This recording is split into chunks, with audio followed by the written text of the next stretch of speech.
भारताच्या व्यावसायिक आणि कामगार जगतात मोठे बदल घडवणारे भारताचे नवीन श्रम कायदे 2025-26 याबद्दल माहितीसाठी सज्ज व्हा. येथे आपण या नवीन श्रम कायद्यांचा अर्थ आणि उद्योजक तसेच कर्मचाऱ्यांसाठी ते किती महत्त्वाचे आहेत हे समजून घेऊ. भारतातील कामाचे स्वरूप झपाट्याने बदलत आहे.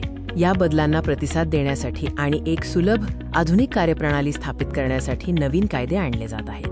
2025-26च्या नवीन श्रमसंहिता या बदलांचे नेतृत्व करत आहेत. याचा परिणाम प्रत्येक उद्योगावर आणि कर्मचाऱ्यावर होणार आहे. सर्वात मोठा बदल म्हणजे 29 जुन्या आणि गुंतागुंतीच्या श्रमकायद्यांचे 4 नवीन व्यापक संहितांमध्ये कोड्स एकत्रीकरण केले गेले आहे. यामुळे अनुपालन कंप्लायन्स खूप सोपे होणार आहे. या बदलांचा मुख्य उद्देश व्यवसाय सुलभता आणि कामगारांचे कल्याण या दोन्हींमध्ये समन्वय साधणे हा आहे, ज्यामुळे औद्योगिक संबंध सुधारतील.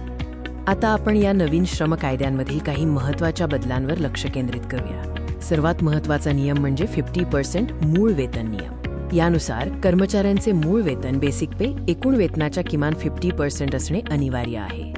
मूळ वेतनात वाढ झाल्यामुळे प्रॉव्हिडंट फंड PF आणि ग्रॅच्युइटीचे योगदान आपोआप वाढेल, कारण त्यांची गणना मूळ वेतनावर आधारित असते. यामुळे तुमची निवृत्ती सुरक्षित होईल. नवीन नियमांमुळे कर्मचाऱ्यांच्या एकूण वेतन रचनेत मोठे बदल होणार आहेत, ज्यामुळे सामाजिक सुरक्षा निधी मजबूत होतील.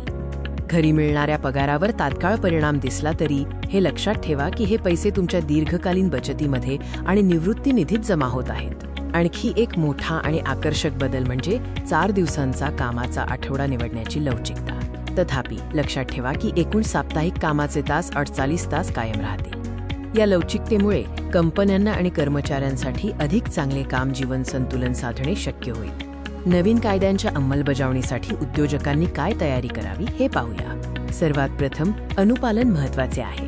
नवीन नियमांचे उल्लंघन टाळण्यासाठी उद्योजकांनी या आदेशांचे सखोल आकलन करणे गरजेचे आहे. तुमच्या कंपनीचे मानव संसाधन HR धोरणे त्वरित अद्ययावत करा. विशेषतः वेतन रचना, कामाचे तास आणि भरती प्रक्रिया यांसारख्या धोरणांमध्ये बदल आवश्यक आहेत. तुमच्या HR आणि अकाउंट्स टीमला नवीन नियमानुसार प्रशिक्षण देणे आवश्यक आहे, जेणेकरून अंमलबजावणी सहज आणि अचूक होईल.